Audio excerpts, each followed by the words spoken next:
श्री शिवाय नमस्तुभ्यम। आज सुनिए शिव महापुराण का अध्याय 27। आज के अध्याय में आप जानेंगे किरात वेशधारी शिवजी के साथ अर्जुन का युद्ध और भगवान शिव का द्वादश ज्योतिर्लिंग का सविस्तार वर्णन है। नंदीश्वर जी कहते हैं, हे महाज्ञानी सनत कुमार जी, अब परमात्मा शिव की उस लीला को श्रवण करो जो भक्त वत्सलता से युक्त और उनकी दृढ़ता से भरी हुई है। फिर शिवजी ने उस बाण को लाने के लिए तुरंत ही अपने अनुचर को भेजा। उधर अर्जुन भी उसी निमित्त वहां आए थे। इस प्रकार एक ही समय में रुद्र अनुचर तथा अर्जुन दोनों बाण उठाने के लिए वहां पहुंचे। तब अर्जुन ने उसे डरा और धमकाकर अपना बाण उठा लिया। यह देखकर उस अनुचर ने कहा, ऋषि सत्तम, आप क्यों इस बाण को ले रहे हैं? यह हमारा सहायक है, इसे छोड़ दीजिए। बेलराज के उस अनुचर द्वारा यों कहे जाने पर मुनि श्रेष्ठ अर्जुन ने शंकर जी का स्मरण किया और इस प्रकार कहा। अर्जुन बोले, वनीचर, तू बड़ा मूर्ख है, तू बिना समझे बूझे क्या कह रहा है? इस बाण को तो मैंने अभी अभी छोड़ा है, फिर यह तेरा कैसे? इसकी धारियों तथा पिच्छों पर मेरा ही नाम अंकित है, फिर यह तेरा कैसे हो गया? ठीक है, तेरा कुटिल स्वभाव छूटना कठिन है। नंदीश्वर जी कहते हैं, हे मुनि, अर्जुन का यह कथन सुनकर भील रूपी गणेश्वर को हंसी आ गई। तब वह ऋषि रूप में वर्तमान अर्जुन को यूं उत्तर देता हुआ बोला, रे तापस, सुन, जान पड़ता है तू तपस्या नहीं कर रहा है, केवल तेरा वेश ही तपस्वी का है, क्योंकि सच्चा तपस्वी छल कपट नहीं करता। भला जो मनुष्य तपस्या में निरत होगा वह कैसे मिथ्या भाषण करेगा एवं कैसे छल करेगा? अरे तू मुझे अकेला मत समझ, तुझे ज्ञात होना चाहिए कि मैं एक सेना का अधिपति हूँ। हमारे स्वामी बहुत से वंचारी भीलों के साथ वहाँ बैठे हैं। वे विग्रह और अनुग्रह करने में सर्वथा समर्थ हैं। यह बाण जिसे तूने अभी उठा लिया है उन्हीं का है। यह बाण कभी तेरे पास टिक नहीं सकता। तापस, तू क्यों अपनी तपस्या का फल नष्ट करना चाहता है? मैंने तो ऐसा सुन रखा है कि चोरी करने से, छल पूर्वक किसी को कष्ट पहुंचाने से, विस्मय करने से तथा सत्य का त्याग करने से प्राणी का तप क्षीण हो जाता है। यह बिल्कुल सत्य है। ऐसी दशा में तुझे अब तप का फल कैसे प्राप्त होगा? उस बाण को ले लेने से तू तप से च्युत तथा कृतज्ञ हो जाएगा, क्योंकि निश्चय ही यह मेरे स्वामी का बाण है और तेरी रक्षा के लिए ही उन्होंने इसे छोड़ा है। इस बाण से तो उन्होंने शत्रु को मार ही डाला और फिर बाण को भी सुरक्षित रखा। तू तो महान कृतज्ञ तथा तपस्या में अमंगल करने वाला है। जब तू सत्य नहीं बोल रहा तब फिर इस तप से सिद्धि की अभिलाषा कैसे कर सकता है? अथवा यदि तुझे बाण से ही प्रयोजन है तो मेरे स्वामी से मांग ले, वे स्वयं इस प्रकार के बहुत से बाण तुझे दे सकते हैं। मेरे स्वामी आज यहाँ वर्तमान है तो उनसे क्यों नहीं याचना करता? तू जो उपकार का परित्याग करके अपकार करना चाहता है तथा अभी अभी कर रहा है, यह तेरे लिए उचित नहीं है। तू चपलता छोड़ दे। इस पर कुपित होकर अर्जुन ने उससे कई बातें कही। दोनों में बड़ा विवाद हुआ। अंत में अर्जुन ने कहा, वनचारी भील, तू मेरी सार बात सुन ले। जिस समय तेरा स्वामी आएगा उस समय मैं उसे उसका फल चखाऊंगा। तेरे साथ युद्ध करना तो मुझे शोभा नहीं देता, इसलिए मैं तेरे स्वामी के साथ ही लोहा लूंगा, क्योंकि सिंह और गीदड़ का युद्ध उपहास्य पद ही माना जाता है। हे भील, तूने मेरी बात तो सुन ही ली, अब तू मेरे महान बल को भी देखेगा। जा अपने स्वामी के पास लौट जा, अथवा जैसी तेरी इच्छा हो वैसा कर। नंदीश्वर जी कहते हैं, हे मुनि, अर्जुन के यों कहने पर वह भील जहाँ शिव अवतार सेनापति किरात विराजमान थे वहां गया और उस भील राज से अर्जुन का सारा वचन विस्तार पूर्वक कह सुनाया। उसकी बात को सुनकर उन किरातेश्वर को महान हर्ष हुआ। तब भील रूपी भगवान शंकर अपनी सेना के साथ वहां गए। उधर पांडुपुत्र अर्जुन ने भी जब किरात की उस सेना को देखा तब वे भी धनुष बाण लेकर सामने आकर डट गए। फिर किरात ने पुनः उस दूत को भेजा और उसके द्वारा भरतवंशी महात्मा अर्जुन से यों कहलवाया। किरात ने कहा, तपस्विन, तनिक इस सेना की ओर दृष्टिपात करो। अरे अब तुम बाण छोड़कर जल्दी भाग जाओ। क्यों तुम इस समय एक सामान्य काम के लिए प्राण गंवाना चाहते हो? तुम्हारे भाई दुख से पीड़ित हैं। स्त्री तो उनसे भी बढ़कर दुखी है। मेरा तो ऐसा विचार है कि ऐसा करने से पृथ्वी भी तुम्हारे हाथ से चली जाएगी। नंदीश्वर जी कहते हैं, मुने, जब अर्जुन की सब तरह से रक्षा करने के लिए किरात रूपधारी परमेश्वर शंभु ने उनकी भक्ति की दृढ़ता की परीक्षा के निमित्त ऐसी बात कही, तब वह शिवदूत उसी समय अर्जुन के पास पहुंचा और उसने वह सारा वृतांत उनसे विस्तार पूर्वक कह सुनाया। उसकी बात सुनकर अर्जुन ने उस समागत दूत से पुनः कहा, दूत, तुम जाकर अपने सेनापति से कहो कि तुम्हारे कथन अनुसार करने से सारी बातें विपरीत हो जाएंगी। यदि मैं तुम्हें अपना बाण दे देता हूँ तो निसंदेह मैं अपने कुल को दूषित करने वाला सिद्ध होऊंगा। इसलिए भले ही मेरे भाई दुखार्त हो जाएं या मेरी सारी विद्याएं निष्फल हो जाएं, परंतु तुम आओ तो सही। मैंने ऐसा कभी नहीं सुना है कि कहीं सिंह गीदड़ से डर गया हो। इसी प्रकार राजा क्षत्रिय कभी भी वनेचर से भयभीत नहीं हो सकता। नंदीश्वर जी कहते हैं, हे मुनि, अर्जुन के यों कहने पर वह दूत पुनः अपने स्वामी के पास लौट गया और उसने अर्जुन की कही हुई सारी बातें उनके सामने विशेष रूप से निवेदन कर दी। उन्हें सुनकर किरात वेशधारी सेना नायक महादेव जी अपनी सेना के साथ अर्जुन के सम्मुख आए। उन्हें आया हुआ देखकर अर्जुन ने शिव जी का ध्यान किया, फिर निकट जाकर उनके साथ अत्यंत भीषण संग्राम छेड़ दिया। इस प्रकार गणों सहित महादेव जी के साथ अर्जुन का घोर युद्ध हुआ। अंत में अर्जुन ने शिव जी के चरण कमल का ध्यान किया। उनका ध्यान करने से अर्जुन का बल बढ़ गया। तब वे शंकर जी के दोनों पैर पकड़कर उन्हें घुमाने लगे। उस समय भक्त वत्सल महादेव जी हंस रहे थे। हे मुने, भक्त पराधीन होने के कारण वे अर्जुन को अपनी दास्ता प्रदान करना चाहते थे, इसलिए उन्होंने ऐसी लीला रची थी, अन्यथा ऐसा होना सर्वथा असंभव था। इसके पश्चात शंकर जी ने भक्त परवशता के कारण मुस्कुराकर वहीं अपना सौम्य एवं अद्भुत रूप सहसा प्रकट कर लिया। हे पुरुषोत्तम, शिव जी का जो स्वरूप वेदों, शास्त्रों तथा पुराणों में वर्णित है तथा व्यास जी ने अर्जुन को ध्यान करने के लिए जिस सर्व सिद्धि दाता रूप का उपदेश दिया था, शिव जी ने वही रूप दिखाया। तब ध्यान के द्वारा प्राप्त होने वाले शिव जी के उस सुंदर रूप को देखकर अर्जुन को महान विस्मय हुआ। फिर वे लज्जित होकर स्वयं पश्चाताप करने लगे। अहो, जिनको मैंने प्रमुख रूप से वर्ण किया है, वे त्रिलोकी के अधीश्वर कल्याणकर्ता साक्षात स्वयं शिव तो ये ही हैं। हाय, इस समय मैंने यह क्या कर डाला। अहो, भगवान शिव की माया बड़ी बलवती है। वह बड़े बड़े मायावियों को भी मोह में डाल देती है। फिर मेरी तो बिसात ही क्या है। उन्हीं प्रभु ने अपने रूप को छिपाकर यह कौन सी लीला रची है। मैं तो उनके द्वारा छला गया। इस प्रकार अपनी बुद्धि से भली भांति विचार करके अर्जुन ने प्रेम पूर्वक हाथ जोड़कर एवं मस्तक झुकाकर भगवान शिव को प्रणाम किया। फिर खिन्न मन से यों कहा। अर्जुन बोले, देवादिदेव महादेव, आप तो बड़ी कृपालु तथा भक्तों के कल्याण करता है। हे सर्वेश, आपको मेरा अपराध क्षमा कर देना चाहिए। इस समय आपने अपने रूप को छिपाकर यह कौन सा खेल किया है। आपने तो मुझे छल लिया। हे प्रभु, आप स्वामी के साथ युद्ध करने वाले मुझको धिक्कार है। नंदीश्वर जी कहते हैं, हे मुनि, इस प्रकार पांडुपुत्र अर्जुन को महान पश्चाताप हुआ। फिर वे शीघ्र ही महाप्रभु शंकर जी के चरणों में लौट गए। यह देखकर भक्त वत्सल महेश्वर का चित्त प्रसन्न हो गया।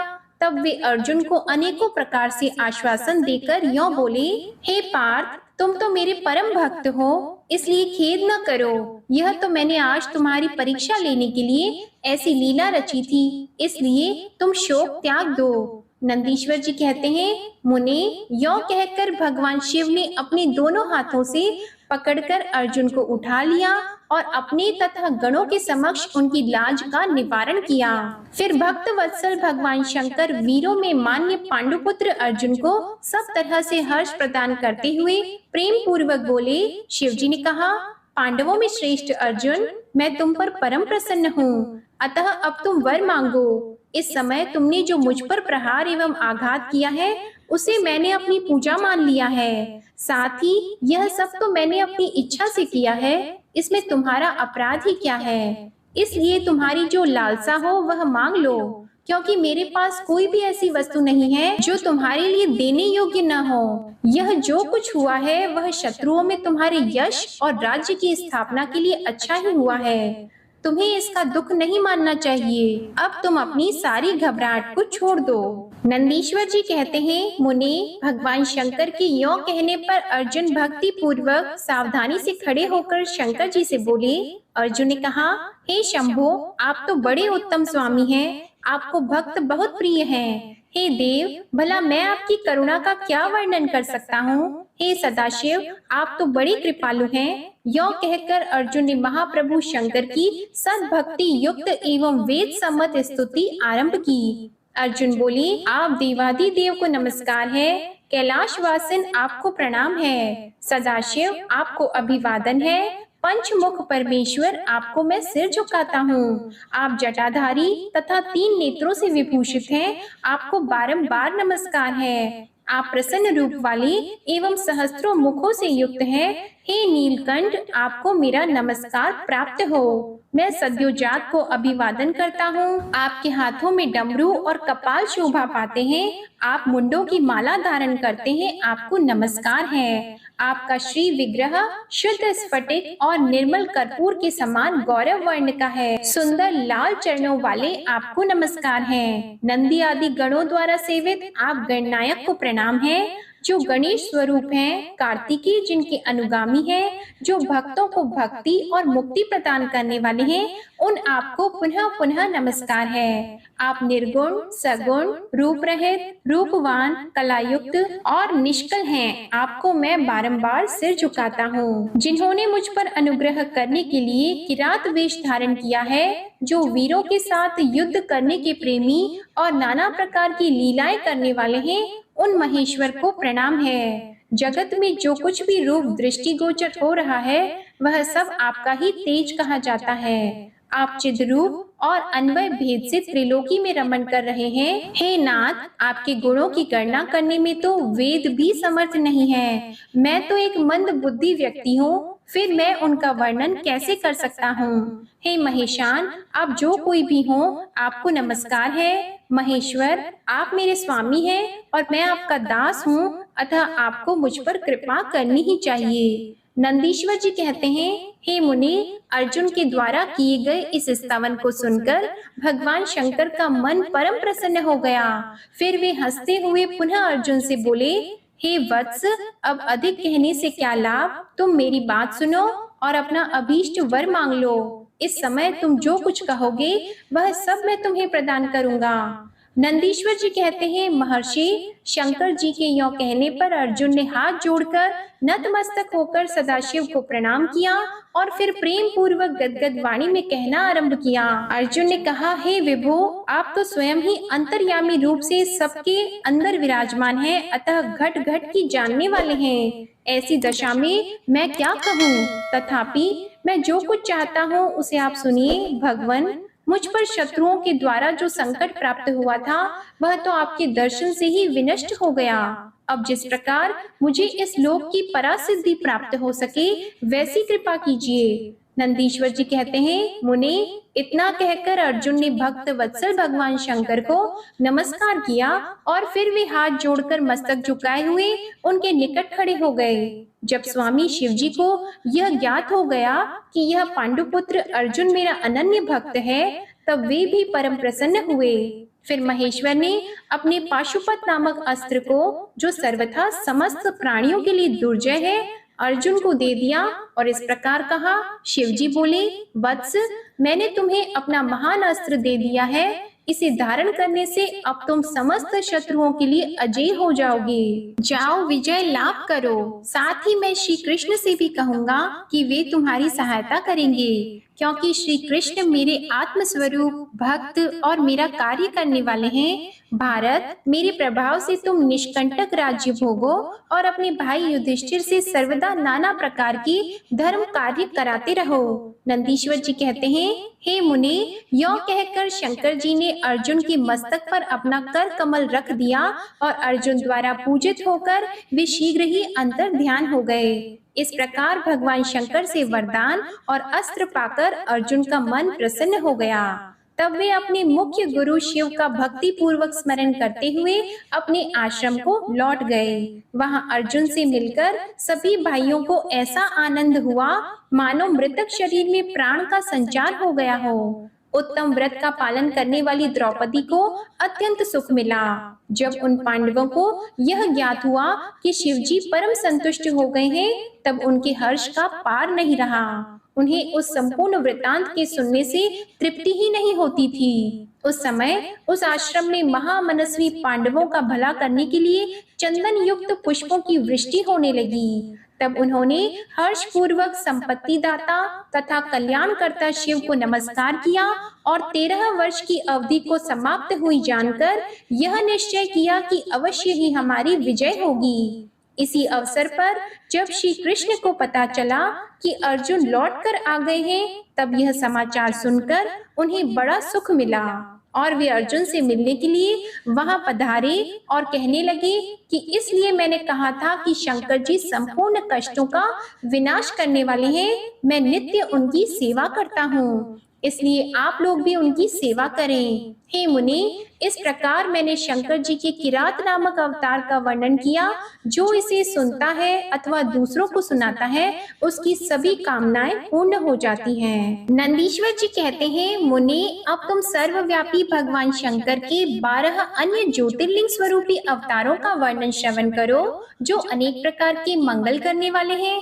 उनके नाम ये हैं: सौराष्ट्र में सोमनाथ, श्रीशैल पर मल्लिकार्जुन, उज्जैनी में महाकाल, ओमकार में अमरेश्वर, हिमालय पर केदार, डाकिनी में भीमशंकर, काशी में विश्वनाथ, गौतमी के तट पर त्रयंबकेश्वर, चिता भूमि में वैद्यनाथ, दारुक वन में नागेश्वर, सेतु बंद पर रामेश्वर और शिवालय में घुष्मेश्वर। मुने, परमात्मा शंभु के ये ही वे 12 अवतार हैं। ये दर्शन और स्पर्श करने से मनुष्यों को सब प्रकार का आनंद प्रदान करते हैं। हे मुने, उनमें पहला अवतार सोमनाथ का है। यह चंद्रमा के दुख का विनाश करने वाला है। इनका पूजन करने से क्षय और कुष्ठ आदि रोगों का नाश हो जाता है। यह सोमेश्वर नामक शिव अवतार सौराष्ट्र नामक पावन प्रदेश में लिंग रूप से स्थित है। पूर्व काल में चंद्रमा ने इनकी पूजा की थी। वहीं संपूर्ण पापों का विनाश करने वाला एक चंद्र कुंड है, जिसमें स्नान करने से बुद्धिमान मनुष्य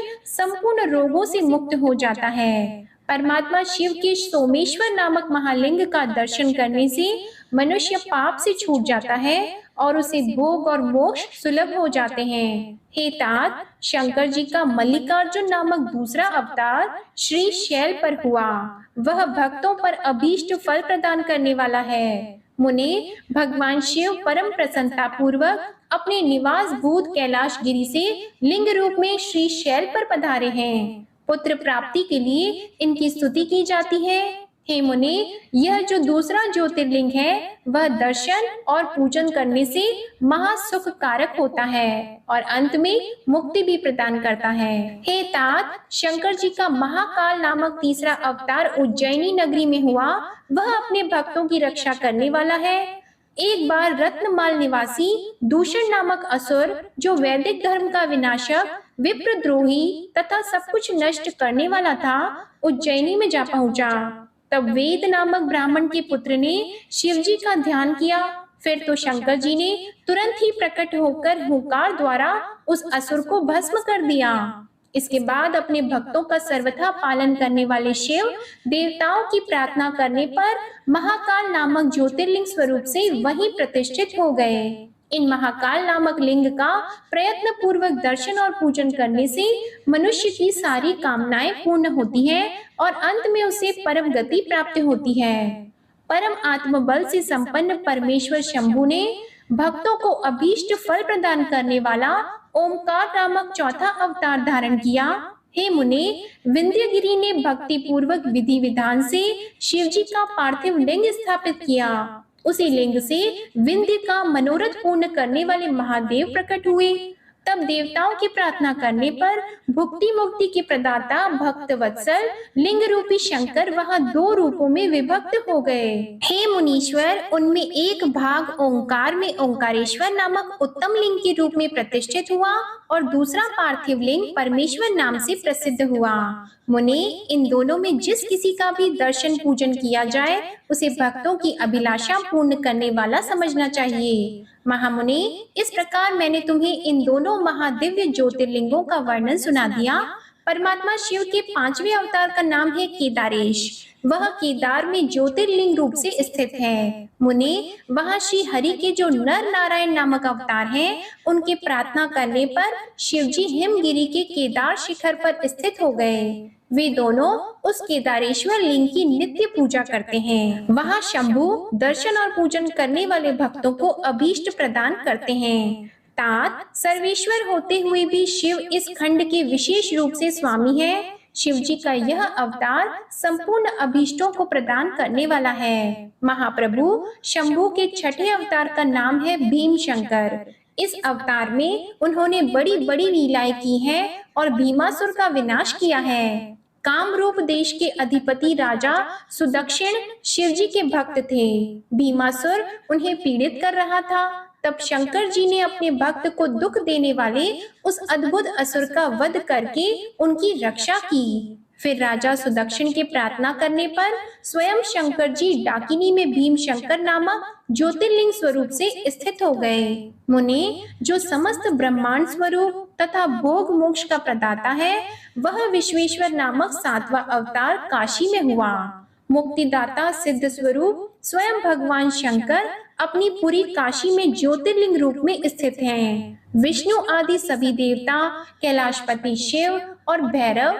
नित्य उनकी पूजा करते हैं। जो काशी विश्वनाथ के भक्त हैं और नित्य उनके नामों का जप करते रहते हैं, वे कर्मों से निर्लिप्त होकर कैवल्य पद के भागी होते हैं। चंद्रशेखर शिव का जो त्रयंबक नामक 8वां अवतार है, वह गौतम ऋषि की प्रार्थना करने पर गौतमी नदी के तट पर प्रकट हुआ था। गौतम की प्रार्थना से उन मुनि को प्रसन्न करने के लिए शंकर जी प्रेम पूर्वक ज्योतिर्लिंग स्वरूप से वहां अचल होकर स्थित हो गए। अहो, उन महेश्वर का दर्शन और स्पर्श करने से सारी कामनाएं सिद्ध हो जाती हैं। तत्पश्चात मुक्ति भी मिलती है। शिव जी के अनुग्रह से शंकर प्रिया परम पावनी गंगा गौतम के स्नेहवश वहां गौतमी नाम से प्रवाहित हुई। उनमें 9वां अवतार वैद्यनाथ नाम से प्रसिद्ध है। इस अवतार में बहुत सी विचित्र लीलाएं करने वाले भगवान शंकर रावण के लिए आविर्भूत हुए थे। उस समय रावण द्वारा अपने लाए जाने को ही कारण मानकर महेश्वर ज्योतिर्लिंग स्वरूप से चिता भूमि में प्रतिष्ठित हो गए। उस समय से वे त्रिलोकी में वैद्यनाथेश्वर नाम से विख्यात हुए। वे भक्ति पूर्वक दर्शन और पूजन करने वाले को भोग और मोक्ष के प्रदाता हैं। जो लोग इस वैद्यनाथेश्वर शिव के महात्म्य को पढ़ते हैं अथवा सुनते हैं, उन्हें यह भुक्ति मुक्ति का भागी बना देते हैं। 10वां नागेश्वर अवतार कहलाता है। यह अपने भक्तों की रक्षा के लिए प्रादुर्भूत हुआ था। यह सदा दुष्टों को दंड देता रहता है। इस अवतार में शिवजी ने दारुक नामक राक्षस को, जो धर्म घाती था, उसे मारकर वैश्यों के स्वामी अपने सुप्रिय नामक भक्त की रक्षा की थी। इसके पश्चात बहुत सी लीलाएं करने वाले वे परात्पर प्रभु शंभु लोगों का उपकार करने के लिए अंबिका सहित ज्योतिर्लिंग स्वरूप से स्थित हो गए। मुने, नागेश्वर नामक उस शिवलिंग का दर्शन और अर्चन करने से राशि के राशि महान पातक तुरंत विनष्ट हो जाते हैं। मुने, शिव जी का 11वां अवतार रामेश्वर अवतार कहलाता है। वह श्री रामचंद्र का प्रिय करने वाला है। उसे श्री राम ने ही स्थापित किया था। जिन भक्त वत्सल शंकर ने परम प्रसन्न होकर श्री राम को प्रेम पूर्वक विजय का वरदान दिया, वे ही लिंग रूप में आविर्भूत हुए। मुने, तब श्री राम के अत्यंत प्रार्थना करने पर वे सेतु बंध पर ज्योतिर्लिंग रूप से स्थित हो गए। उस समय श्री राम ने उनकी भली भांति सेवा और पूजा की। रामेश्वर की अद्भुत महिमा की भूतल पर किसी से तुलना नहीं की जा सकती। यह सर्वदा भुक्ति मुक्ति की प्रदायिनी और भक्तों की कामना पूर्ण करने वाली है। जो मनुष्य सद्भक्ति पूर्वक रामेश्वर लिंग को गंगा जल से स्नान कराएगा, वह जीवन मुक्ति है। वह इस लोक में जो देवताओं के लिए भी दुर्लभ है, ऐसे संपूर्ण भोगों को भोगने के पश्चात परम ज्ञान को प्राप्त होगा। फिर उसे कैवल्य मोक्ष मिल जाएगा। घुश्मेश्वर अवतार शंकर जी का 12वां अवतार है। वह नाना प्रकार की लीलाओं का कर्ता, भक्त वत्सल तथा घुष्मा को आनंद देने वाला है। मुनि, घुष्मा का प्रिय करने के लिए भगवान शंकर दक्षिण दिशा में स्थित देवशैल के निकटवर्ती एक सरोवर में प्रकट हुए। मुनि, घुष्मा के पुत्र को सुदेह ने मार डाला था। उसे जीवित करने के लिए घुष्मा ने शिव जी की आराधना की थी। तब उनकी भक्ति से संतुष्ट होकर भक्त वत्सल शंभु ने उनके पुत्र को बचा लिया। फिर कामनाओं के पूरक शंभु घुष्मा की प्रार्थना से उस तड़ाग में ज्योतिर्लिंग रूप से स्थित हो गए। उस समय उनका नाम घुश्मेश्वर हुआ। जो मनुष्य उस शिवलिंग का भक्ति पूर्वक दर्शन और पूजन करता है, वह इस लोक में संपूर्ण सुखों को भोगकर अंत में मुक्ति लाभ करता है। सनत कुमार जी, इस प्रकार मैंने तुमसे इन 12 दिव्य ज्योतिर्लिंगों का वर्णन किया है। ये सभी भोग और मोक्ष के प्रदाता हैं। जो मनुष्य ज्योतिर्लिंगों की इस कथा को पढ़ता है या सुनता है, वह संपूर्ण पापों से मुक्त होता है और भोग और मोक्ष को प्राप्त करता है। इस प्रकार मैंने इस शत्र रुद्र नाम की संहिता का वर्णन कर दिया। यह शिव के 100 अवतारों की उत्तम कीर्ति से संपन्न तथा संपूर्ण अभीष्ट फलों को देने वाली है। जो मनुष्य इसे नित्य समाहित चित्त से पढ़ता अथवा सुनता है, उसकी सारी लालसाएं पूर्ण हो जाती हैं और अंत में उसे निश्चय ही मुक्ति मिल जाती है। एक बार शौनक आदि ऋषियों ने श्री सूत जी से कहा, आपने संपूर्ण लोगों के हित की कामना से नाना प्रकार के आख्यानों से युक्त जो शिव अवतार का महात्म्य बताया है, वह बहुत ही उत्तम है। हे तात, आप पुनः शिव जी के परम उत्तम महात्म्य और शिवलिंग की महिमा का प्रसन्नता पूर्वक वर्णन कीजिए। आप शिव भक्तों में श्रेष्ठ हैं, आप धन्य हैं। तब श्री सूत जी ने कहा, हे मुनि श्रेष्ठ शौनक, इस भूतल पर जो मुख्य मुख्य ज्योतिर्लिंग है, उनका आज मैं वर्णन करता हूँ। जो प्रतिदिन प्रातः काल उठकर इन 12 नामों का पाठ करता है या श्रवण करता है,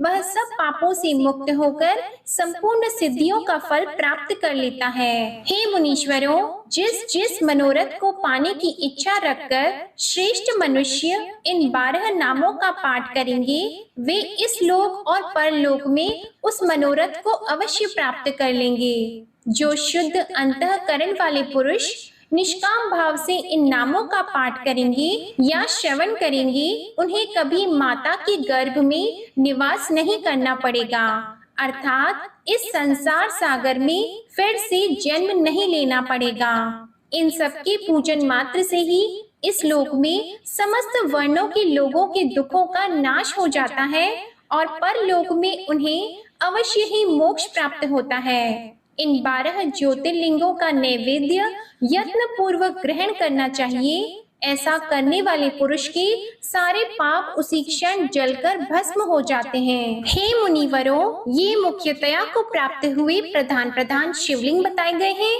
अब अन्य प्रमुख शिवलिंगों का वर्णन सुनो। सूत जी कहते हैं, मुनीश्वरों, गंगा जी के तट पर मुक्तिदायिनी काशीपुरी सुप्रसिद्ध है। वह भगवान शिव की निवास स्थली मानी गई है। उसे शिवलिंगमय ही समझना चाहिए। इतना कहकर सूत जी ने काशी के अविमुक्त, तिलभांडेश्वर, कृतिवासेश्वर, दशाश्वमेध आदि और गंगा सागर, भूतेश्वर, वटुकेश्वर, वैद्यनाथ, माधवेश तथा अयोध्या के नागेश आदि अनेक प्रसिद्ध शिवलिंगों का वर्णन करके अत्रीश्वर की कथा के प्रसंग में यह बताया कि अत्रि पत्नी अनसुया पर कृपा करके गंगा जी वहां पधारी। अनसुया ने गंगा जी से सदा वहां निवास करने के लिए प्रार्थना की। तब गंगा जी ने कहा, हे अनसुये, यदि तुम 1 वर्ष तक की हुई शंकर जी की पूजा और पति सेवा का फल मुझे दे दो, तो मैं देवताओं का उपकार करने के लिए यहाँ सदा ही स्थित रहूंगी। पतिव्रता का दर्शन करके मेरे मन को जैसी प्रसन्नता होती है, वैसी दूसरे उपायों से नहीं होती। सती अनसुये, यह मैंने तुमसे सच्ची बात कही है। पतिव्रता स्त्री का दर्शन करने से मेरे पापों का नाश हो जाता है और मैं विशेष शुद्ध हो जाती हूँ, क्योंकि पतिव्रता नारी पार्वती जी के समान पवित्र होती है। इसलिए यदि तुम जगत का कल्याण करना चाहती हो और लोक हित के लिए मेरी मांगी हुई वस्तु मुझे देती हो, तो मैं अवश्य यहाँ स्थित रूप से निवास करूंगी। सूत जी कहते हैं, मुनियों, गंगा जी की यह बात सुनकर पतिव्रता अनसुया ने वर्ष भर का वह सारा पुण्य उन्हें दे दिया। अनसुया के पतिव्रत संबंधी उस महान कर्म को देखकर भगवान महादेव जी प्रसन्न हो गए और पार्थिव लिंग से तत्काल प्रकट होकर उन्होंने साक्षात दर्शन दिया। शंभु बोले, साध्वी अनसुई, तुम्हारा यह कर्म देखकर मैं बहुत प्रसन्न हूँ। प्रिय पतिव्रते, वर मांगो, क्योंकि तुम मुझे बहुत ही प्रिय हो। उस समय वे दोनों पति पत्नी अद्भुत सुंदर आकृति एवं पंचमुख आदि से युक्त भगवान शिव को वहां प्रकट हुआ देखकर बड़े विस्मित हुए। उन्होंने हाथ जोड़कर नमस्कार और स्तुति करके बड़े भक्ति भाव से भगवान शंकर का पूजन किया। फिर उन लोक कल्याणकारी शिव से कहा। ब्राह्मण दंपति बोले, देवेश्वर, यदि आप प्रसन्न हैं और जगदम्बा गंगा भी प्रसन्न है, तो आप इस तपोवन में निवास कीजिए और समस्त लोगों के लिए सुखदायक हो जाइए। तब गंगा और शिव दोनों ही प्रसन्न होकर उस स्थान पर जहाँ वे ऋषि शिरोमणि रहते थे प्रतिष्ठित हो गए। इन्हीं शिव का नाम वहाँ अत्रीश्वर हुआ। इसके बाद श्री सूत जी ने जब बहुत सी शिवलिंगों के कथा प्रसंग सुना दिए, तब ऋषियों ने पूछा, महामती सूत जी, वैशाख शुक्ल सप्तमी के दिन गंगा जी नर्मदा में कैसे आईं? इसका विशेष रूप से वर्णन कीजिए। वहाँ महादेव जी का नाम नंदिकेश्वर कैसे हुआ? इस बात को भी प्रसन्नता पूर्वक बताइए। तब सूत जी ने कहा, महर्षियों, एक ब्राह्मणी थी जिसका नाम ऋषिका था। वह किसी ब्राह्मण की पुत्री थी और एक ब्राह्मण को ही विधि पूर्वक ब्याही गई थी। विप्रवरों, यद्यपि वह द्विज पत्नी उत्तम व्रत का पालन करने वाली थी, फिर भी अपने पूर्व जन्म के किसी अशुभ कर्म के प्रभाव से बाल वैधव्य को प्राप्त हो गई। तब वह ब्राह्मण पत्नी ब्रह्मचर्य व्रत के पालन में तत्पर होकर पार्थिव पूजन पूर्वक अत्यंत कठोर तपस्या करने लगी। उस समय अवसर पाकर मूड नाम से प्रसिद्ध एक दुष्ट और बलवान असुर, जो बड़ा मायावी था, काम बाण से पीड़ित होकर वहां आया। उस अत्यंत सुंदरी कामिनी को तपस्या करते देखकर वह असुर उसे नाना प्रकार के लोभ दिखाता हुआ उसके साथ समागम की याचना करने लगा। मुनीश्वरों, परंतु उत्तम व्रत का पालन करने तथा शिव के ध्यान में तत्पर रहने वाली वह साध्वी नारी काम भाव से उस पर दृष्टि न डाल सकी। तपस्या में लगी हुई उस ब्राह्मणी ने उस असुर का सम्मान नहीं किया, क्योंकि वह अत्यंत तपोनिष्ठ और शिव अध्याय परायणा थी। उस कृशांगी युवती से तिरस्कृत होकर उस दैत्यराज मूड ने उसके ऊपर क्रोध प्रकट किया और फिर अपना विकट रूप उसे दिखाया। इसके बाद उस दुष्ट आत्मा ने भयदायक दुर्वचन कहा और उस ब्राह्मण पत्नी को बारंबार त्रास देना आरंभ किया। उस समय वह उसके भय से थर्रा उठी और अनेक बार स्नेह पूर्वक शिव शिव की पुकार करने लगी। उस तनवंगी द्विज पत्नी ने भगवान शिव का पूर्णतया आश्रय ले रखा था। शिव का नाम जपने वाली वह नारी अत्यंत विह्वल होकर अपने धर्म की रक्षा के लिए भगवान शंभु की ही शरण में गई। तब शरणागत की रक्षा, सदाचार की प्रतिष्ठा और उस ब्राह्मणी को आनंद प्रदान करने के लिए भगवान शिव वहां प्रकट हो गए।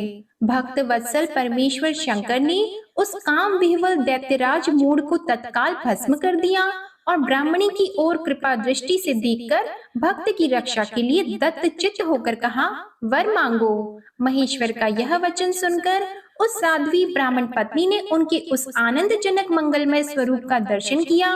फिर सबको सुख देने वाले परमेश्वर शंभु को प्रणाम करके शुद्ध अंतःकरण वाली उस साध्वी ने हाथ जोड़कर मस्तक झुकाकर उनकी स्तुति की। ऋषिका बोली, देव देव महादेव, शरणागत वत्सल, आप दीन बंधु हैं, भक्तों की सदा रक्षा करने वाले ईश्वर हैं। आपने मूड नामक असुर से मेरे धर्म की रक्षा की है, क्योंकि आपके द्वारा ही यह दुष्ट असुर मारा गया। ऐसा करके आपने संपूर्ण जगत की रक्षा की है। अब आप मुझे अपने चरणों की परम उत्तम एवं अनन्य भक्ति प्रदान कीजिए। हे नाथ, यही मेरे लिए वर है, इससे अधिक और क्या हो सकता है। प्रभु महेश्वर, मेरी दूसरी प्रार्थना भी सुनिए। आप लोगों के उपकार के लिए यहाँ सदा स्थित रहिए। महादेव जी ने कहा, ऋषिके, तुम सदाचारिणी और विशेषतः मुझ में भक्ति रखने वाली हो। तुमने मुझसे जो जो वर मांगी हैं वे सब मैंने तुम्हें दे दिए। ब्राह्मणों, इसी बीच में श्री विष्णु और ब्रह्मा आदि देवता वहां भगवान शिव का आविर्भाव हुआ जानकर हर्ष से भरे हुए आए और अत्यंत प्रेम पूर्वक शिव जी को प्रणाम करके उन सब ने उनका भली भांति पूजन किया। फिर शुद्ध हृदय से हाथ जोड़ मस्तक झुकाकर उनकी स्तुति भी की। इसी समय साध्वी देव नदी गंगा उस ऋषिका से उसके भाग्य की सराहना करती हुई प्रसन्न चित्त होकर बोली। गंगा ने कहा, ऋषिके, वैशाख मास में एक दिन यहाँ रहने के लिए मुझे भी तुम्हें वचन देना चाहिए। उस दिन मैं भी इस तीर्थ में निवास करना चाहती हूँ। सूत जी कहते हैं, महर्षियों, गंगा जी की यह बात सुनकर उत्तम व्रत का पालन करने वाली सती साध्वी ऋषिका ने लोकहित के लिए प्रसन्नता पूर्वक कहा, बहुत अच्छा, ऐसा ही हो। भगवान शिव ऋषिका को आनंद प्रदान करने के लिए अत्यंत प्रसन्न होकर उस पार्थिव लिंग में अपने पूर्ण अंश से विलीन हो गए। यह सब देखकर देवता आनंदित होकर शिव और ऋषिका की प्रशंसा करने लगे और अपने अपने धाम को चले गए। उस दिन से नर्मदा का वह तीर्थ ऐसा उत्तम और पावन हो गया तथा संपूर्ण पापों का नाश करने वाले शिव वहां नंदिकेश के नाम से विख्यात हुए। गंगा भी प्रतिवर्ष वैशाख मास की सप्तमी के दिन शिव की इच्छा से अपने उस पाप को धोने के लिए वहां जाती है जो मनुष्यों से वे ग्रहण किया करती हैं। तदंतर कपिला नगरी के कालेश्वर, रामेश्वर आदि की महिमा बताते हुए सूत जी ने समुद्र के तट पर स्थित गोकर्ण क्षेत्र के शिवलिंगों की महिमा का वर्णन किया। फिर महाबल नामक शिवलिंग का अद्भुत महात्म्य सुनाकर अन्य बहुत से शिवलिंगों की विचित्र महात्म्य कथा का वर्णन करने के बाद ऋषियों के पूछने पर वे ज्योतिर्लिंगों का वर्णन करने लगी। सूत जी बोले, ब्राह्मणों, मैंने सद्गुरु से जो कुछ सुना है वह ज्योतिर्लिंगों का महात्म्य और उनके प्राकट्य का प्रसंग अपनी बुद्धि के अनुसार संक्षेप से ही सुनाऊंगा। तुम सब लोग सुनो। मुने, ज्योतिर्लिंगों में सबसे पहले सोमनाथ का नाम आता है, अतः पहले उन्हीं के महात्म्य को सावधान होकर सुनो। मुनीश्वरों, महामना प्रजापति दक्ष ने अपनी अश्विनी आदि 27 कन्याओं का विवाह चंद्रमा के साथ किया था। चंद्रमा को स्वामी के रूप में पाकर वे दक्ष कन्याएं विशेष शोभा पाने लगी और चंद्रमा भी उन्हें पत्नी के रूप में पाकर निरंतर सुशोभित होने लगा। उन सब पत्नियों में भी जो रोहिणी नाम की पत्नी थी, एकमात्र वही चंद्रमा को जितनी प्रिय थी उतनी दूसरी कोई पत्नी कदापि प्रिय नहीं हुई। इससे दूसरी स्त्रियों को बड़ा दुख हुआ। वे सब अपने पिता की शरण में गईं। वहां जाकर उन्होंने जो भी दुख था उसे पिता को निवेदन किया। द्विजों, वह सब सुनकर दक्ष भी दुखी हो गए और चंद्रमा के पास आकर शांति पूर्वक बोले। दक्ष ने कहा, कलानिधे, तुम निर्मल कुल में उत्पन्न हुए हो। तुम्हारे आश्रय में रहने वाली जितनी स्त्रियां हैं उन सब के प्रति तुम्हारे मन में न्यून अधिक भाव क्यों है? तुम किसी को अधिक और किसी को कम प्यार क्यों करते हो? अब तक जो किया सो किया, अब आगे फिर भी ऐसा विषमतापूर्ण बर्ताव तुम्हें नहीं करना चाहिए, क्योंकि उसे नरक देने वाला बताया गया है। सूत जी कहते हैं, महर्षियों, अपने दामाद चंद्रमा से स्वयं ऐसी प्रार्थना करके प्रजापति दक्ष घर को चले गए। उन्हें पूर्ण निश्चय हो गया था कि अब फिर आगे ऐसा नहीं होगा, पर चंद्रमा ने प्रबल भावी से विवश होकर उनकी बात नहीं मानी। वे रोहिणी में इतने आसक्त हो गए थे कि दूसरी किसी पत्नी का कभी आदर नहीं करते थे। इस बात को सुनकर दक्ष दुखी होकर फिर स्वयं आकर चंद्रमा को उत्तम नीति से समझाने और न्यायोचित बर्ताव के लिए प्रार्थना करने लगे। दक्ष बोले, चंद्रमा, सुनो, मैं पहले अनेक बार तुमसे प्रार्थना कर चुका हूँ, फिर भी तुमने मेरी बात नहीं मानी, इसलिए आज शाप देता हूँ कि तुम्हें क्षय का रोग हो जाए। सूत जी कहते हैं, दक्ष के इतना कहते ही क्षण भर में चंद्रमा क्षय रोग से ग्रस्त हो गए। उनके क्षीण होते ही उस समय सब ओर महान हाहाकार मच गया। सब देवता और ऋषि कहने लगे कि हाय, अब क्या करना चाहिए? चंद्रमा कैसे ठीक होंगे? मुने, इस प्रकार दुख में पड़कर वे सब लोग विह्वल हो गए। चंद्रमा ने इंद्र आदि सब देवताओं तथा ऋषियों को अपनी अवस्था सूचित की। तब इंद्र आदि देवता तथा वशिष्ठ आदि ऋषि ब्रह्मा जी की शरण में गए। उनकी बात सुनकर ब्रह्मा जी ने कहा, देवताओं, जो हुआ सो हुआ, अब वह निश्चय ही पलट नहीं सकता। अतः उसके निवारण के लिए मैं तुम्हें एक उत्तम उपाय बताता हूँ, आदर पूर्वक सुनो। चंद्रमा देवताओं के साथ प्रभास नामक शुभ क्षेत्र में जाएं और वहां महामृत्युंजय मंत्र का विधि पूर्वक अनुष्ठान करते हुए भगवान शिव की आराधना करें। अपने सामने शिवलिंग की स्थापना करके वहां चंद्रदेव नित्य तपस्या करें। इससे प्रसन्न होकर शिव उन्हें क्षय रहित कर देंगे। तब देवताओं और ऋषियों के कहने से ब्रह्मा जी की आज्ञा के अनुसार चंद्रमा ने वहां 6 महीने तक निरंतर तपस्या की। महामृत्युंजय मंत्र से भगवान वृषभ ध्वज का पूजन किया। 10 करोड़ मंत्र का जप और महामृत्युंजय का ध्यान करते हुए चंद्रमा वहां स्थिर चित्त होकर लगातार खड़े रहे। उन्हें तपस्या करते देखकर भक्त वत्सल भगवान शंकर प्रसन्न होकर उनके सामने प्रकट हो गए और अपने भक्त चंद्रमा से बोले। शंकर जी ने कहा, चंद्रदेव, तुम्हारा कल्याण हो, तुम्हारे मन में जो अभीष्ट हो वह वर मांगो। मैं प्रसन्न हूँ, तुम्हें संपूर्ण उत्तम वर प्रदान करूंगा। चंद्रमा बोले, देवेश्वर, यदि आप प्रसन्न हैं तो मेरे लिए क्या असाध्य हो सकता है। फिर प्रभु शंकर, आप मेरे शरीर की इस क्षय रोग का निवारण कीजिए। मुझसे जो अपराध बन गया हो उसे क्षमा कीजिए। शिव जी ने कहा, चंद्रदेव, एक पक्ष में प्रतिदिन तुम्हारी कला क्षीण हो और दूसरे पक्ष में फिर वह निरंतर बढ़ती रहे। तदंतर चंद्रमा ने भक्ति भाव से भगवान शंकर की स्तुति की। इससे पहले निराकार होते हुए भी वे भगवान शिव फिर साकार हो गए। देवताओं पर प्रसन्न होकर उस क्षेत्र के महात्म्य को बढ़ाने और चंद्रमा के यश का विस्तार करने के लिए भगवान शंकर उन्हीं के नाम पर वहां सोमेश्वर कहलाए और सोमनाथ के नाम से तीनों लोकों में विख्यात हुए। ब्राह्मणों, सोमनाथ का पूजन करने से वे उपासक के क्षय तथा कोढ़ आदि रोगों का नाश कर देते हैं। ये चंद्रमा धन्य हैं, कृतकृत्य हैं, जिनके नाम से तीनों लोकों के स्वामी साक्षात भगवान शंकर भूतल को पवित्र करते हुए प्रभास क्षेत्र में विद्यमान हैं। वहीं संपूर्ण देवताओं ने सोम कुंड की भी स्थापना की है, जिसमें शिव और ब्रह्मा का सदा निवास माना जाता है। चंद्र कुंड इस भूतल पर पाप नाशन तीर्थ के रूप में प्रसिद्ध है। जो मनुष्य उसमें स्नान करता है वह सब पापों से मुक्त हो जाता है। क्षय आदि जो असाध्य रोग होते हैं वे सब उस कुंड में 6 मास तक स्नान करने मात्र से नष्ट हो जाते हैं। मनुष्य जिस फल के उद्देश्य से इस उत्तम तीर्थ का सेवन करता है उस फल को सर्वथा प्राप्त कर लेता है, इसमें संशय नहीं है। चंद्रमा निरोग होकर अपना पुराना कार्य संभालने लगे। इस प्रकार मैंने सोमनाथ की उत्पत्ति का सारा प्रसंग सुना दिया। मुनीश्वरों, इस तरह सोमेश्वर लिंग का प्रादुर्भाव हुआ है।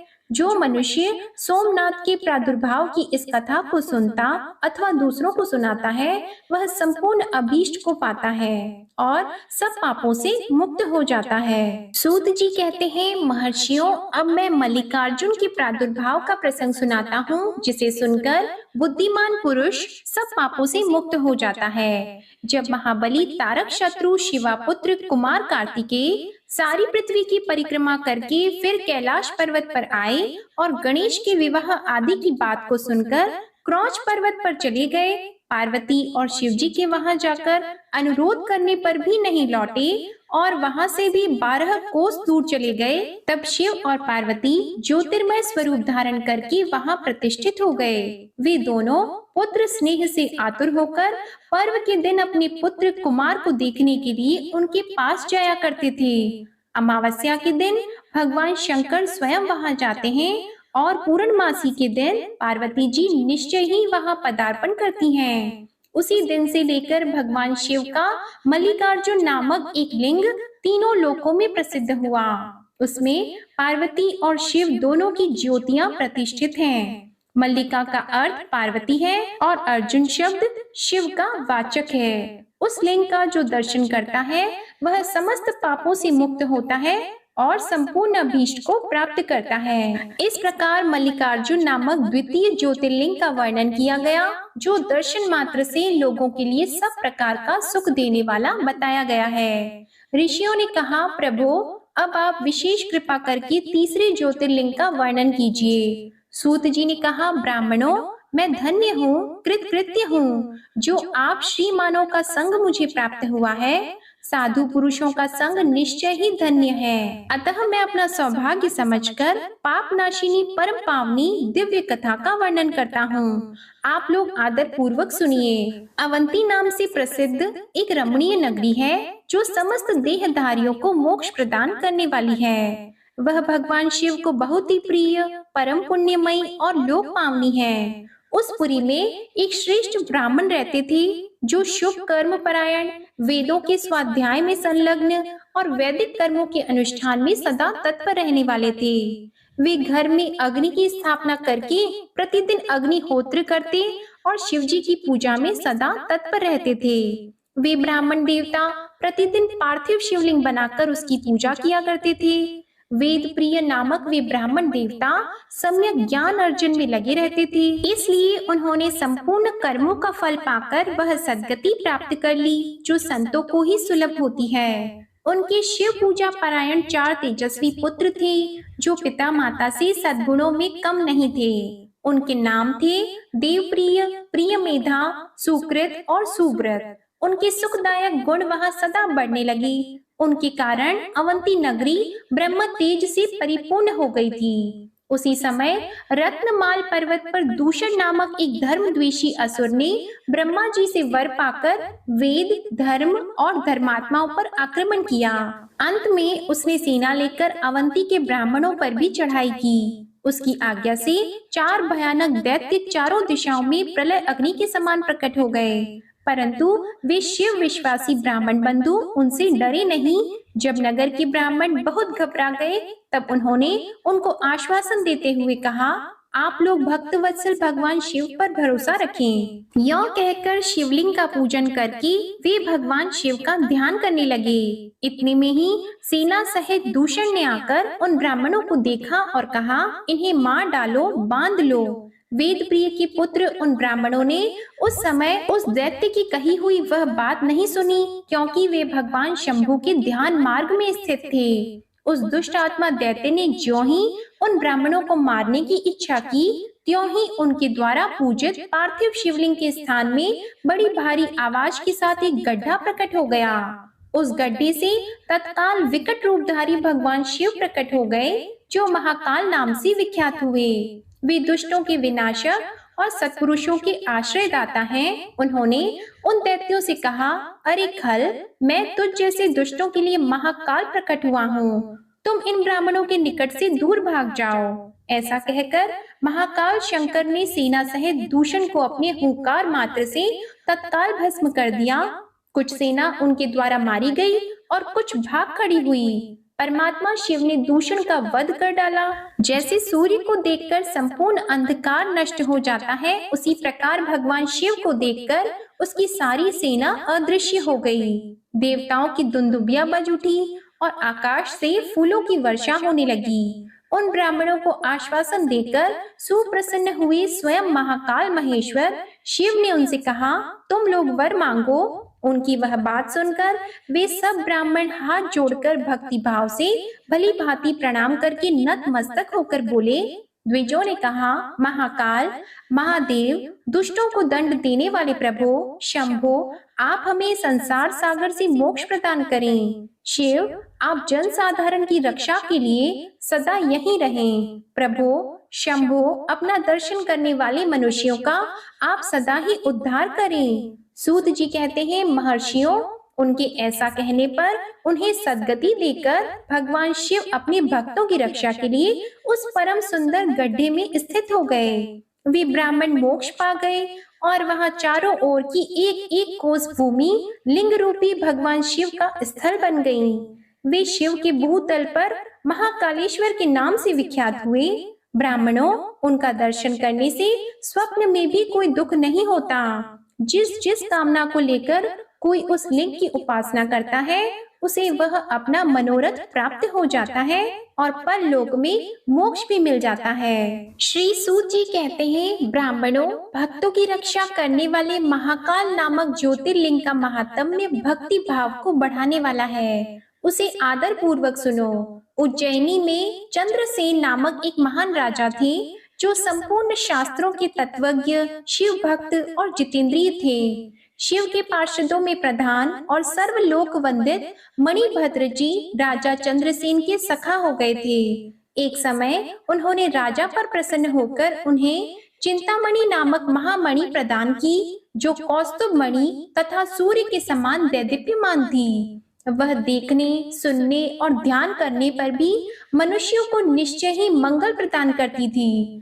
भगवान शिव के आश्रित रहने वाले राजा चंद्रसेन उस चिंतामणि को कंठ में धारण करके जब सिंहासन पर बैठते, तब देवताओं में सूर्य नारायण की भांति उनकी शोभा होती थी। नृपश्रेष्ठ चंद्रसेन के कंठ में चिंतामणि शोभा देती है, यह सुनकर समस्त राजाओं के मन में उस मणि के प्रति लोभ की मात्रा बढ़ गई और वे क्षुब्ध रहने लगे। इसके बाद वे सब राजा चतुरंगिनी सेना के साथ आकर युद्ध में चंद्रसेन को जीतने के लिए उद्यत हो गए। वे सब परस्पर मिल गए थे और उसके साथ बहुत से सैनिक थे। उन्होंने आपस में संकेत और सलाह करके आक्रमण किया और उज्जैनी के चारों द्वारों को घेर लिया। अपनी पुरी को संपूर्ण राजाओं द्वारा घिरी हुई देखकर राजा चंद्रसेन उन्हीं भगवान महाकालेश्वर की शरण में गए और मन को संदेह रहित करके दृढ़ निश्चय के साथ उपवास पूर्वक दिन रात अनन्य भाव से महाकाल की आराधना करने लगे। उन्हीं दिनों उस श्रेष्ठ नगर में कोई ग्वालिन रहती थी, जिसके एकमात्र पुत्र था। वह विधवा थी और उज्जैनी में बहुत दिनों से रहती थी। वह अपने 5 वर्ष के बालक को लिए हुए महाकाल के मंदिर में गई और उसने राजा चंद्रसेन के द्वारा की हुई महाकाल की पूजा का आदर पूर्वक दर्शन किया। राजा के शिव पूजन का वह आश्चर्यमय उत्सव देखकर उसने भगवान को प्रणाम किया और फिर वह अपने निवास स्थान को लौट आई। ग्वालिन के उस बालक ने भी वह सारी पूजा देखी थी, अतः घर आने पर उसने कौतूहलवश शिव जी की पूजा करने का विचार किया। एक सुंदर पत्थर लाकर उसे अपने शिविर से थोड़ी ही दूर पर दूसरे शिविर के एकांत स्थान में रख दिया और उसी को शिवलिंग माना। फिर उसने भक्ति पूर्वक कृत्रिम गंध, अलंकार, वस्त्र, धूप, दीप, अक्षत आदि द्रव्य जुटाकर उनके द्वारा पूजन करके मनः कल्पित दिव्य नैवेद्य भी अर्पित किया। सुंदर सुंदर पत्तों और फूलों से बारंबार पूजन करके भांति भांति से नृत्य किया और बारंबार भगवान के चरणों में मस्तक झुकाया। इसी समय ग्वालिन ने भगवान शिव में आसक्त चित्त हुए अपने पुत्र को बड़े प्यार से भोजन के लिए बुलाया, परंतु उसका मन तो भगवान शिव की पूजा में लगा हुआ था। अतः जब बारंबार बुलाने पर भी उस बालक को भोजन करने की इच्छा नहीं हुई, तब उसकी माँ स्वयं उसके पास गई और उसे शिव के आगे आंख बंद करके ध्यान लगाए बैठा देखकर उसका हाथ पकड़कर खींचने लगी। इतने पर भी जब वह न उठा, तब उसने क्रोध में आकर उसे खूब पीटा। खींचने और मारने पीटने पर भी जब उसका पुत्र नहीं आया, तब उसने वह शिवलिंग उठाकर दूर फेंक दिया और उस पर चढ़ाई हुई सारी पूजा सामग्री नष्ट कर दी। यह देखकर बालक हाय हाय करके रो उठा। रोष से भरी हुई ग्वालिन अपने बेटे को डांट फटकार कर पुनः घर में चली गई। भगवान शिव की पूजा को माता के द्वारा नष्ट की गई देखकर वह बालक देव महादेव की पुकार करते हुए सहसा मूर्छित होकर गिर पड़ा। उसके नेत्रों से आंसुओं की धारा प्रवाहित होने लगी। 2 घड़ी बाद जब उसे चेत हुआ, तब उसने आंखें खोली। आंखें खुलने पर उस शिशु ने देखा उसका वही शिविर भगवान शिव के अनुग्रह से तत्काल महाकाल का सुंदर मंदिर बन गया। मणियों के चमकीले खंभे उसकी शोभा बढ़ा रहे थे। वहां की भूमि स्फटिक मणि से जड़ दी गई थी। उसके विशाल द्वार, कपाट और प्रधान द्वार सुवर्णमय दिखाई देते थे। वहां बहुमूल्य नीलमणि और हीरे के बने हुए चबूतरे शोभा दे रहे थे। उस शिवालय के मध्य भाग में दया निधान शंकर का रत्नमय लिंग प्रतिष्ठित था। ग्वालिन के उस पुत्र ने देखा उस शिवलिंग पर उसकी अपनी ही चढ़ाई हुई पूजन सामग्री सुसज्जित है। यह सब देखकर वह बालक सहसा उठकर खड़ा हो गया। उसे मन ही मन बड़ा आश्चर्य हुआ और वह परम आनंद के समुद्र में निमग्न सा हो गया। फिर भगवान शिव की स्तुति करके उसने बारंबार उनके चरणों में मस्तक झुकाया और सूर्यास्त होने के पश्चात वह गोप बालक शिवालय से बाहर निकला। बाहर आकर उसने अपने शिविर को देखा। वह इंद्र भवन के समान शोभा पा रहा था। वहां सब कुछ तत्काल सुवर्णमय होकर विचित्र एवं परम उज्जवल वैभव से प्रकाशित होने लगा। फिर वह उस भवन के भीतर गया जो सब प्रकार की शोभाओं से संपन्न था। प्रदोष काल में स आनंद भीतर प्रवेश करके बालक ने देखा उसकी माँ दिव्य लक्षणों से लक्षित होकर एक सुंदर पलंग पर सो रही है। रत्नमय अलंकारों से उसके सभी अंग उद्दीप्त हो रहे हैं और वह साक्षात देवांगना के समान दिखाई देती हैं। मुख से विह्वल हुए उस बालक ने अपनी माता को बड़े वेग से उठाया। वह भगवान शिव की कृपा पात्र हो चुकी थी। ग्वालिन ने उठकर देखा, सब कुछ अपूर्व सा लग रहा था। पुत्र के मुख से गिरिजापति के कृपा प्रसाद का वह सारा वृतांत सुनकर ग्वालिन ने राजा को सूचना दी, जो निरंतर भगवान शिव के भजन में लगे रहते थे। राजा अपना नियम पूरा करके रात में सहसा वहां आए और ग्वालिन के पुत्र का वह प्रभाव जो शंकर जी को संतुष्ट करने वाला था उसे देखा। मंत्रियों और पुरोहितों सहित राजा चंद्रसेन वह सब कुछ देखकर परम आनंद के समुद्र में डूब गए और नेत्रों से प्रेम के आंसू बहाते तथा प्रसन्नता पूर्वक शिवजी के नाम का कीर्तन करते हुए उन्होंने उस बालक को हृदय से लगा लिया। ब्राह्मणों, उस समय वहां बड़ा भारी उत्सव होने लगा। सब लोग आनंद विभोर होकर महेश्वर के नाम और यश का कीर्तन करने लगे। इस प्रकार शिवजी का यह अद्भुत महात्म्य देखने से पूर्ववासियों को बड़ा हर्ष हुआ। युद्ध के लिए नगर को चारों ओर से घेरकर खड़े हुए राजाओं ने भी प्रातः काल अपने गुप्तचरों के मुख से यह सारा अद्भुत चरित्र सुना। उसे सुनकर सब आश्चर्य से चकित हो गए और वहां आए हुए सब नरेश एकत्र होकर आपस में इस प्रकार बोले कि ये राजा चंद्रसेन बड़े भारी शिव भक्त हैं, इसलिए इन पर विजय पाना कठिन है। ये सर्वथा निर्भय होकर महाकाल की नगरी उज्जैनी का पालन करते हैं। जिसकी पुरी के बालक भी ऐसे शिव भक्त हैं, वे राजा चंद्रसेन तो महान शिव भक्त हैं ही। इनके साथ विरोध करने से निश्चय ही भगवान शिव क्रोध करेंगे और उनके क्रोध से हम सब लोग नष्ट हो जाएंगे। इसलिए इन नरेश के साथ हमें मेल मिलाप ही कर लेना चाहिए। ऐसा होने पर महेश्वर हम पर बड़ी कृपा करेंगे। सूत जी कहते हैं, ब्राह्मणों, ऐसा निश्चय करके शुद्ध हृदय वाले उन सब भूपालों ने हथियार डाल दिए। उनके मन से वैर भाव निकल गया। वे सभी राजा अत्यंत प्रसन्न होकर चंद्रसेन की अनुमति लेकर महाकाल की उस रमणीय नगरी के भीतर गए। वहां उन्होंने महाकाल का पूजन किया। फिर वे सब के सब उस ग्वालिन के महान अभ्युदय पूर्ण दिव्य सौभाग्य की पूरी प्रशंसा करते हुए उनके घर पर गए। वहां राजा चंद्रसेन ने आगे बढ़कर उनका स्वागत और सत्कार किया। वे बहुमूल्य आसनों पर बैठे और आश्चर्यचकित हुए। गोप बालक के ऊपर कृपा करने के लिए स्वतः प्रकट हुए शिवालय और शिवलिंग का दर्शन करके उन सब राजाओं ने अपनी उत्तम बुद्धि भगवान शिव के चिंतन में लगाई। इसी समय समस्त देवताओं से पूजित परम तेजस्वी वानर राज हनुमान जी वहां प्रकट हुए। उनके आते ही सब राजा बड़े वेग से उठकर खड़े हो गए। उन सब ने भक्ति भाव से विनम्र होकर उन्हें मस्तक झुकाया। राजाओं से पूजित होकर वानर राज हनुमान जी उन सब के बीच में बैठे और उस गोप बालक को हृदय से लगाकर उन नरेशों की ओर देखते हुए बोले, राजाओं, तुम सब लोग तथा दूसरे देहधारी भी मेरी बात सुने। इससे तुम लोगों का भला होगा। भगवान शिव के सिवा देहधारियों के लिए दूसरी कोई गति नहीं है। यह बड़े सौभाग्य की बात है कि इस गोप बालक ने शिव की पूजा का दर्शन करके उससे प्रेरणा ली और बिना मंत्र के भी शिव का पूजन करके उन्हें पा लिया। गोप वंश की कीर्ति बढ़ाने वाला यह बालक भगवान शंकर का श्रेष्ठ भक्त है। इस लोक में संपूर्ण भोगों का उपभोग करके अंत में यह मोक्ष प्राप्त कर लेगा। इसकी वंश परंपरा के अंतर्गत 8वीं पीढ़ी में महायशस्वी नंद उत्पन्न होंगे, जिनके यहाँ साक्षात भगवान नारायण उनके पुत्र रूप से प्रकट होकर श्री कृष्ण नाम से प्रसिद्ध होंगे। आज से यह गोप कुमार इस जगत में श्रीकर के नाम से विशेष ख्याति प्राप्त करेगा।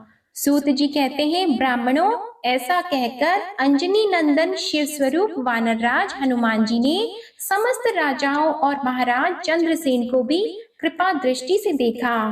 फिर उन्होंने उस बुद्धिमान गोप बालक श्रीकर को बड़ी प्रसन्नता के साथ शिव उपासना के उस आचार व्यवहार का उपदेश दिया जो भगवान शिव को बहुत प्रिय है। इसके बाद परम प्रसन्न हुए हनुमान जी चंद्रसेन और श्रीकर से विदा लेकर उन सब राजाओं के देखते देखते वहीं अंतर ध्यान हो गए। वे सभी राजा हर्ष में भरकर सम्मानित होकर महाराज चंद्रसेन की आज्ञा लेकर जैसे आए थे वैसे ही लौट गए। महातेजस्वी श्रीकर भी हनुमान जी का उपदेश पाकर धर्मज्ञ ब्राह्मणों के साथ शंकर जी की उपासना करने लगा। महाराज चंद्रसेन और गोप बालक श्रीकर दोनों ही बड़ी प्रसन्नता के साथ महाकाल की सेवा करते थे। उन्हीं की आराधना करके उन दोनों ने परम पद प्राप्त कर लिया। इस प्रकार महाकाल नामक शिवलिंग सत्पुरुषों का आश्रय है। भक्त वत्सल शंकर दुष्ट पुरुषों का सर्वथा हनन करने वाले हैं।